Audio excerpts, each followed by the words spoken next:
سورہ آل عمران میں اللہ تعالیٰ کا ارشاد ہے، اور تم میں ایک جماعت ایسی ہونی چاہیے جو لوگوں کو نیکی کی طرف بلائے اور اچھے کام کرنے کا حکم دے اور برے کاموں سے منع کرے، یہی لوگ ہیں جو نجات پانے والے ہیں۔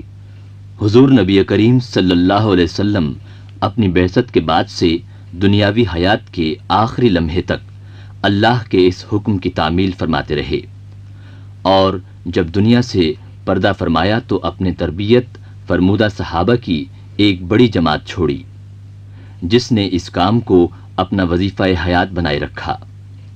ان مقدس ہستیوں کے متعلق خود نبی رحمت صلی اللہ علیہ وسلم کا ارشاد ہے کہ میرے اصحاب ستاروں کی مانند ہیں، تم ان میں سے جس کی بھی پیروی کرو گے فلاح پاؤ گے۔ بعد کے دور میں اللہ کے جن نیک بندوں نے دین کی تبلیغ و اشاعت کے اس اہم فریضے کی تکمیل کو اپنی حیات کا مقصود اور مدعا بنا لیا، انہیں ہم اولیاء اللہ اور مشائخین کے معزز لقب سے یاد کرتے ہیں۔ ان بزرگوں نے اللہ کے پسندیدہ دین کو دنیا کے گوشے گوشے میں پھیلانے کے لیے گھر بار چھوڑا، جائیداد، زمین، مکان اور عزیز و اقارب کو چھوڑا، سفر کی صعوبتیں برداشت کیں اور دور دراز ملکوں میں پھیل گئے۔ اشاعت و تبلیغ کے کام کو منظم کرنے کے لیے ان بزرگوں نے اپنی تنظیمیں قائم کر لیں، جنہیں سلاسل کے نام سے یاد کیا جاتا ہے۔ دین کی تبلیغ و اشاعت کرنے والوں کے لیے ضروری ہے کہ پہلے وہ خود اپنی زندگیوں کو دین کے تقاضوں کے مطابق ڈھالیں، دین سے کامل واقفیت حاصل کریں، اپنے کردار کی اس طرح تعمیر کریں کہ وہ دوسروں کے لیے باعث کشش بھی بن جائیں اور نمونہ بھی۔ چنانچہ مختلف سلاسل نے اپنے متعلقین کی تعلیم و تربیت کے جدا جدا نظام اور نصاب بنائے، اور اس طرح ہر سلسلے کے اپنے نمایاں اور امتیازی صفات مقرر ہو گئے۔ یہ ایک تاریخی حقیقت ہے کہ بر اعظم پاک و ہند میں دین کی تبلیغ و اشاعت کے کام میں سب سے اہم اور سب سے نمایاں کردار انہی سلاسل کے بزرگوں نے ادا کیا۔ مسلم حکمرانوں نے اس کی طرف کم ہی توجہ کی، بلکہ بعض صورتوں میں حکمرانوں کی طرف سے ان مبلغوں کے کام میں رکاوٹیں ڈالی گئیں۔ حالانکہ قرآنی تعلیمات کے اعتبار سے یہ حکمرانوں کی اولین ذمہ داری تھی۔ اس بر اعظم میں صوفیہ اور اولیاء اللہ کے جن سلسلوں نے اہم تبلیغی خدمات انجام دیں، ان میں 4 سلسلے قابل ذکر ہیں: قادریہ، چشتیہ، سہروردیہ اور نقش بندیہ۔ مگر تاریخی اعتبار سے اولیت کا صحرا ان میں 2 سلسلوں یعنی چشتیہ اور سہروردیہ کے سر ہے۔ 6 صدی ہجری میں خواجہ غریب نواز حضرت معین الدین چشتی رحمۃ اللہ علیہ نے وسط ہند کے شہر اجمیر کو، جو اس دور میں ہندو مت کا ایک بہت ہی اہم مرکز تھا، تبلیغ دین حق کا مرکز بنا دیا، اور آپ کے نامور اور باکمال خلفاء نے 1 صدی کے اندر اندر ہندوستان کے طول و عرض میں چشتیہ سلسلے کے فیض کو عام کر دیا۔ یہ بھی ایک دلچسپ تاریخی حقیقت ہے کہ اس خطۂ زمین کو جس میں آج کل پاکستان آباد ہے، دین حق سے روشناس کرانے میں سلسلہ سہروردیہ کے صوفیہ نے سب سے اہم کردار ادا کیا۔ چنانچہ سلسلہ چشتیہ کے عظیم بزرگ حضرت فرید الدین مسعود گنج شکر رحمۃ اللہ علیہ نے، جو خود خطۂ پنجاب کے علاقے پاک پٹن میں مصروف رہے، سندھ، پنجاب، بلوچستان وغیرہ کو سہروردی سلسلے کے ایک بزرگ کی جاگیر قرار دیا تھا۔ آج ہماری بات چیت کا موضوع انہی بزرگ کی ذات اور ان کے کارناموں سے متعلق ہے۔ آپ کا نام شیخ بہاء الدین زکریا تھا، والد بزرگوار کا نام وجی الدین محمد تھا، نسب کے اعتبار سے آپ ہاشمی قریشی ہیں۔ حضرت بہاء الدین زکریا کے دادا حضرت کمال الدین علی شاہ اپنے وطن مکہ معظمہ سے ہجرت کر کے خوارزم چلے گئے۔ کچھ عرصے خوارزم میں گزارنے کے بعد ملتان آ گئے، وہیں آپ کے فرزند حضرت شیخ وجی الدین محمد کی ولادت ہوئی۔ حضرت شیخ کمال الدین نے اپنے فرزند کی شادی ملتان سے قریب ضلع مظفر گڑھ کے علاقہ کوٹ کروڑ کے ایک مشہور عالم اور صوفی مولانا حسام الدین ترمذی کی صاحبزادی سے کر دی، اور حضرت شیخ وجیہ الدین کوٹ کروڑ ہی میں مقیم ہو گئے۔ حضرت بہاء الدین زکریا ملتانی کی ولادت اسی علاقے میں ہوئی۔ سن ولادت کے بارے میں تذکرہ نگاروں میں اختلاف ہے۔ سفینۃ الاولیاء اور آئین اکبری میں سن ولادت 565 ہجری لکھا ہے، تو تاریخ فرشتہ میں 578 ہجری۔ ابتدائی تعلیم والد بزرگوار کی نگرانی میں ہوئی۔ آپ کی عمر 12 سال تھی جب آپ کے والد نے انتقال کیا۔ اس کے بعد آپ نے کلام پاک حفظ کیا اور 7 قرأتوں میں مہارت حاصل کر لی۔ کم سنی ہی میں حصول علم کی خاطر ترک وطن اختیار کر لیا اور خراسان چلے گئے۔ 7 سال تک وہاں کے مشہور علماء اور صوفیاء سے ظاہری اور باطنی علوم حاصل کرتے رہے۔ خراسان سے آپ بخارا پہنچے۔ یہ آپ کی نوجوانی کا دور تھا، مگر اس عمر میں بھی آپ کے علم و فضل اور دینداری کا یہ حال تھا کہ بخارا میں آپ بہاؤالدین فرشتہ کے نام سے مشہور ہو گئے۔ 8 سال بخارا میں علوم ظاہر و باطن کے حصول میں گزارنے کے بعد آپ مدینہ منورہ تشریف لے گئے۔ ان دنوں مولانا کمال الدین محمد رحمۃ اللہ علیہ مدینہ منورہ کے سب سے بڑے محدث تسلیم کیے جاتے تھے۔ حضرت بہاؤالدین نے ان سے علم حدیث کی سند حاصل کی اور 5 سال تک روضہ نبوی کے قریب عبادت و ریاضت میں مشغول رہے۔ مدینہ منورہ سے آپ بیت المقدس گئے اور انبیاء علیہم السلام کے مزاروں کی زیارت کی۔ وہاں آپ کا زیادہ وقت عبادت اور مراقبے میں گزرتا تھا۔ بیت المقدس سے آپ بغداد تشریف لے گئے اور سلسلہ سہروردیہ کے عظیم بزرگ شیخ الشیوخ حضرت شہاب الدین سہروردی رحمۃ اللہ علیہ کی خدمت میں حاضر ہوئے۔ باکمال مرشد نے اس نوارد مرید کے کمالات روحانی کا پہلی ہی نظر میں اندازہ فرما لیا اور نہ صرف ان سے بیعت کی بلکہ اپنی خلافت بھی عطا کر دی۔ بعض تذکروں میں حضرت شہاب الدین سہروردی رحمۃ اللہ علیہ کی خدمت میں آپ کی حاضری کی مدت 17 دن بتلائی ہے اور بعض نے 70 دن۔ مدت قیام 17 دن رہی ہو یا 70 دن، دونوں صورتوں میں عطائے خلافت کے لیے یہ مدت بہت ہی کم ہے۔ چنانچہ حضرت سہروردی کے بہت سے مریدوں کو جو برسوں سے زیر تربیت تھے، مرشد کی اس عنایت خاص پر ملال ہوا اور بعض نے مرشد سے اس کا اظہار بھی کر دیا۔ حضرت شیخ الشیوخ نے فرمایا کہ تمہاری مثال گیلی لکڑیوں کی ہے، مگر بہاؤالدین سوکھی لکڑی ہے، جس نے جلد آگ پکڑ لی، اسے غلط بخشی نہ سمجھو۔ عطائے خلافت کے بعد مرشد نے مرید کو حکم دیا کہ ملتان جاؤ اور وہیں رہ کر تبلیغ دین اور خدمت خلق کا کام انجام دو۔ مرشد کے حکم پر آپ بغداد سے روانہ ہوئے تو حضرت شہاب الدین سہروردی رحمۃ اللہ علیہ کے ایک مرید حضرت جلال الدین تبریزی بھی آپ کے ہمراہ ہو گئے۔ بغداد سے سفر کرتے ہوئے دونوں بزرگ نیشا پور پہنچے۔ ان دنوں نیشا پور میں حضرت شیخ فرید الدین عطار رحمۃ اللہ علیہ کا بڑا شہرہ تھا، چنانچہ حضرت جلال الدین تبریزی رحمۃ اللہ علیہ ان کی خدمت میں پہنچے۔ وہاں سے واپسی کے بعد حضرت بہاؤالدین کو اس ملاقات کا حال سنایا تو بتلایا کہ میں جب حضرت عطار کی خدمت میں پہنچا تو انہوں نے پوچھا کہاں سے آنا ہوا۔ میں نے کہا بغداد سے۔ اس پر سوال کیا کہ بغداد میں آج کل کون اللہ کے کام میں مشغول ہے، مگر میں اس کا کوئی جواب نہ دے سکا۔ حضرت بہاؤالدین نے پوچھا کہ آپ نے ہمارے مرشد کا نام کیوں نہ لیا؟ حضرت جلال الدین نے جواب دیا کہ مجھ پر حضرت فرید الدین عطار کا ایسا روب طاری ہوا کہ میں کوئی جواب نہ دے سکا۔ اپنے مرشد سے بے انتہا محبت کی بنا پر حضرت بہاؤالدین کو اس سے بڑا ملال ہوا اور آپ نے حضرت جلال الدین کی رفاقت ترک کر دی، چنانچہ وہ خراسان چلے گئے اور آپ ملتان آ گئے۔ شہر ملتان محمد بن قاسم کی فتح کے بعد ہی سے اسلامی علوم کا بڑا مرکز بن چکا تھا۔ محمد بن قاسم کے بعد اس شہر نے بڑے بڑے انقلاب دیکھے، مگر ان سب کے باوجود وہاں اسلامی تعلیمات اور روایات کا اثر نمایاں رہا۔ بڑے بڑے عالم اس شہر نے پیدا کیے۔ حضرت بہاؤالدین زکریہ رحمۃ اللہ علیہ ملتان پہنچتے ہی وہاں کے علماء، صوفیاء اور مشائخین میں سب سے نمایاں مرتبے پر پہنچ گئے اور سبھی نے آپ کی علمی اور روحانی عظمت کو تسلیم کر لیا۔ مشہور روایت ہے کہ جب آپ ملتان پہنچے تو وہاں کے بڑے علماء اور صوفیاء نے ایک پیالہ جس میں لبالب دودھ بھرا ہوا تھا آپ کی خدمت میں بھیجا، جس کا مقصد آپ کو یہ جتلانا تھا کہ ملتان علماء اور صوفیاء سے دودھ کے اس پیالے کی طرح لبریز ہے، اب اس میں آپ کے لیے کوئی گنجائش نہیں۔ آپ نے اس پیالے میں گلاب کا ایک پھول ڈال کر اسے واپس کر دیا اور بتلا دیا کہ جس طرح پھولوں میں گلاب ممتاز ہے، اسی طرح میرا مقام بھی امتیازی ہے۔ دودھ کا پیالہ بھیجنے والے اس بلیغ جواب پر بہت شرمندہ ہوئے اور آپ کی عظمت کے معترف ہو گئے۔ ملتان پہنچ کر ایک عرصے تک تو آپ عبادت و ریاضت میں مصروف رہے اور گوشہ نشینی کی زندگی اختیار کر لی، مگر کچھ عرصے بعد آپ نے واعظ و ارشاد کا سلسلہ شروع کر دیا جو آپ کے مرشد کا حکم تھا۔ آپ کے واعظ اور ارشاد کی شہرت بہت جلد پھیل گئی اور شہر کا شہر آپ کا معتقد ہو گیا۔ آپ کی تبلیغ سے غیر مسلموں کی کثیر تعداد دائرہ اسلام میں داخل ہو گئی۔ دور دور سے لوگ آپ کی نصیحتیں سننے کے لیے آتے اور جو ایک مرتبہ آپ کی مجلس میں حاضر ہوتا آپ کا گرویدہ ہو جاتا اور اس کی دنیا ہی بدل جاتی۔ جلد ہی سندھ، بلوچستان اور پنجاب کے دوسرے علاقوں کے لوگ آپ کے حلقہ ارادت میں شامل ہو گئے۔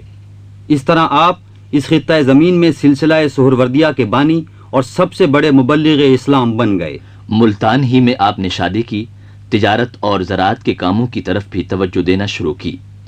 آپ کے مریدین نے ملتان اور اس کے اطراف بہت سی بنجر زمینوں کو آباد کیا، کنویں اور نہریں کھدوائیں اور اس طرح ملتان ایک خوشحال شہر بن گیا۔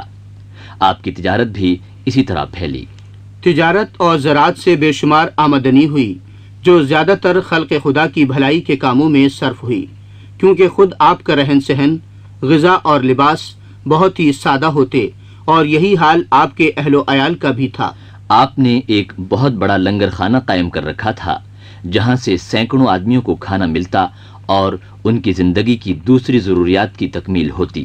اس سلسلے میں ایک بات قابل ذکر ہے کہ سلسلہ چشتیہ کے بزرگ زراعت، تجارت اور ایسے ہی دنیاوی کاموں سے ہمیشہ الگ رہتے تھے اور ان کاموں کو راہ معرفت میں رکاوٹ قرار دیتے تھے، مگر سلسلہ سہروردیہ میں ایسی کوئی ممانعت نہ تھی، اور اس اجازت سے ان بزرگوں کا مقصد یہی تھا کہ خلق خدا کی زیادہ سے زیادہ خدمت ہو سکے۔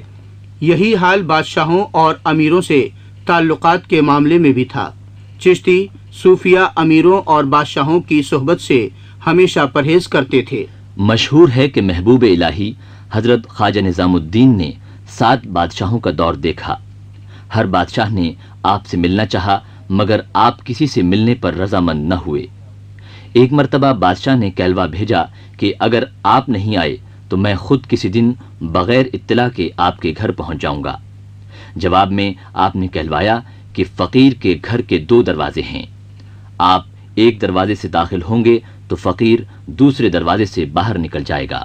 سہروردی سلسلے کے صوفیہ خلق خدا کی خدمت کے لیے سلاطین اور امراء سے تعلق قائم کرنے کو برا نہیں سمجھتے تھے، چنانچہ حضرت بہاؤالدین نے نہ صرف اس طریقے پر عمل کیا بلکہ جب بھی ضرورت پیش آئی سیاسی معاملات میں بڑھ چڑھ کر حصہ لیا۔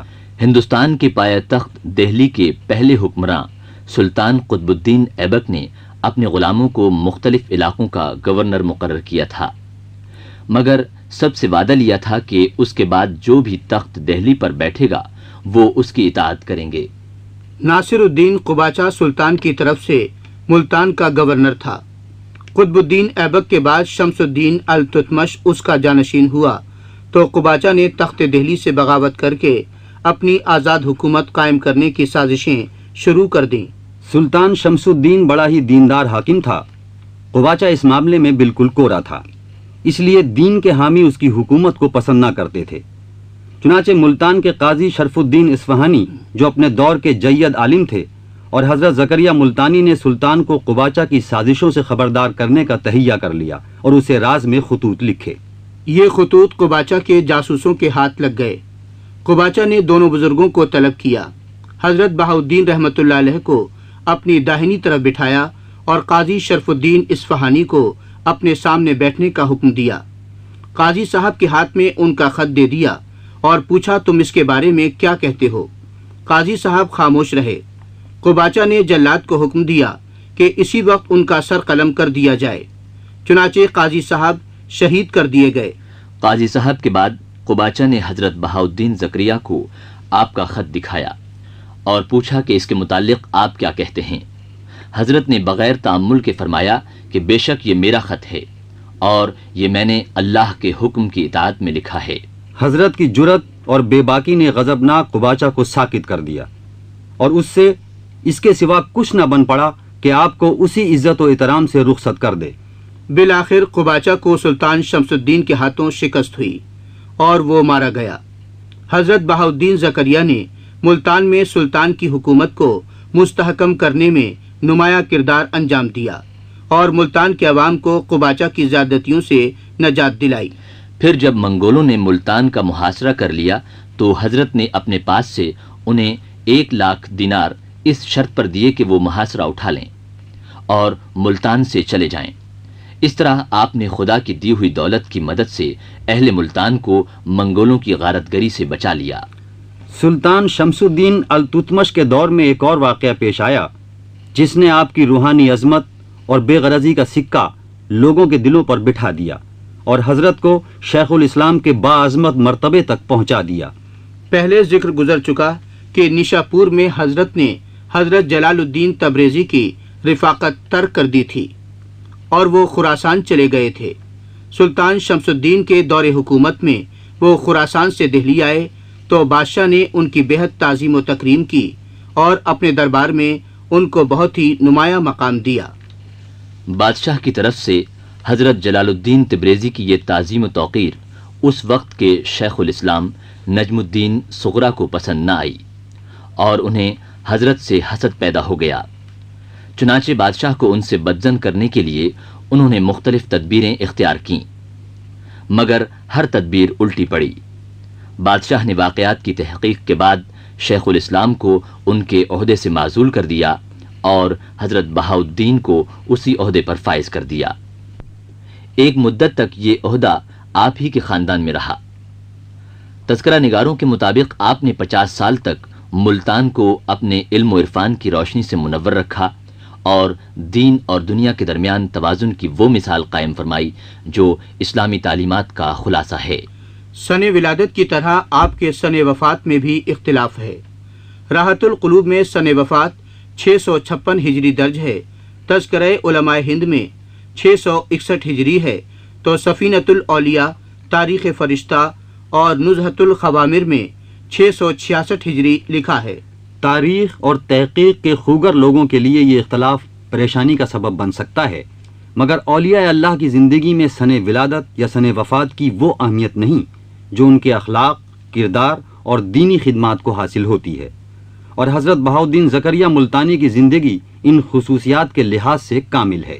ایک تذکرہ نگار شیخ محمد نور بخش نے اپنی کتاب سلسلۃ الذہب میں لکھا ہے کہ حضرت بہاؤالدین ملتانی رحمۃ اللہ علیہ ہندوستان میں رئیس الاولیاء تھے، علوم ظاہری کے عالم اور مکاشفات و مشاہدات کے مقامات و احوال میں کامل تھے۔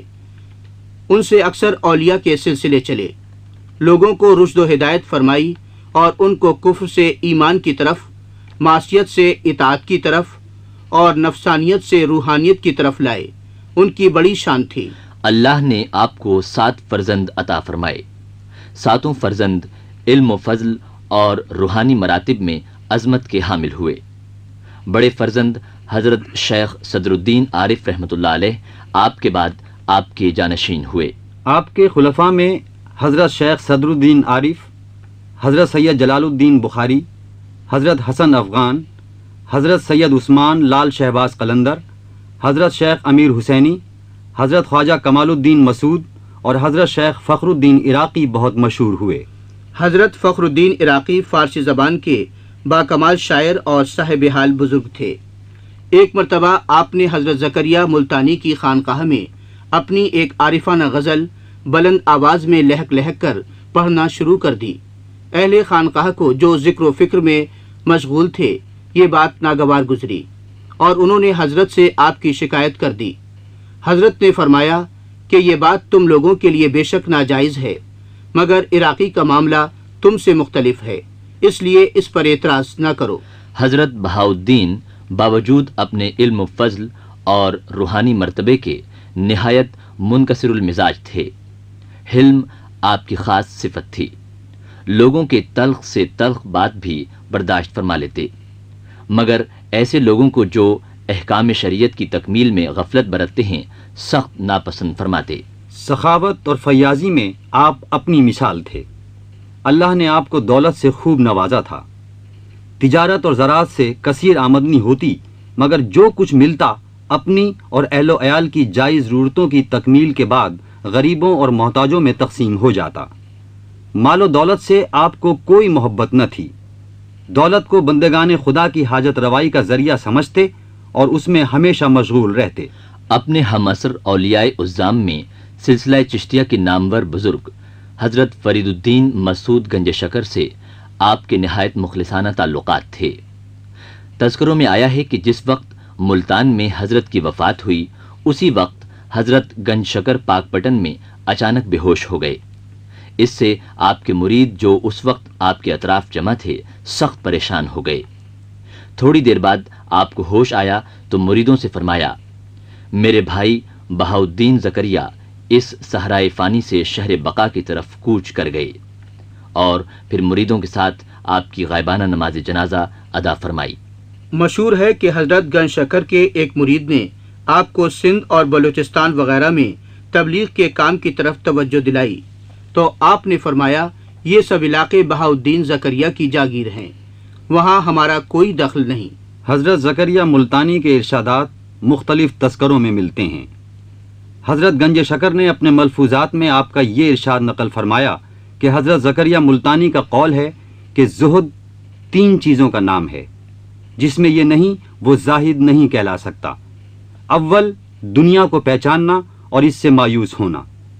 دوم، اولاد کی خدمت اور ان کے حقوق کی نگہداشت۔ سوم، آخرت کی طلب اور اس کے حصول کی کوشش۔ آپ نے اپنے ایک مرید کو لکھا کہ بدن کی سلامتی کم کھانے میں ہے، روح کی سلامتی گناہوں کو ترک کر دینے میں ہے، اور دین کی سلامتی کثرت سے درود پڑھنے میں ہے۔ آپ فرماتے ہیں، آدمی کی اصل اس کا دل ہے، دل کی اصلاح ہو جاتی ہے تو بدن کی بھی اصلاح ہو جاتی ہے، دل کی بھی حیات و موت ہے۔ دنیا داری میں منہمک ہو جانے سے دل میں اندیشے داخل ہو کر اسے سیاہ کر دیتے ہیں، اور یہی دل کی موت ہے۔ تذکروں میں آپ کی بہت سی کرامتوں کا بھی ذکر ہے، مگر سچ پوچھئے تو آپ کی اصل کرامت آپ کے اعلیٰ کردار، بلند اخلاق اور زہد و عبادت میں پوشیدہ ہے، جس نے بے شمار مخلوق کو آپ کا گرویدہ بنا لیا تھا۔ This program is the sole property of Pakistan Broadcasting Corporation, Islamabad. Piracy in this regard is illegal.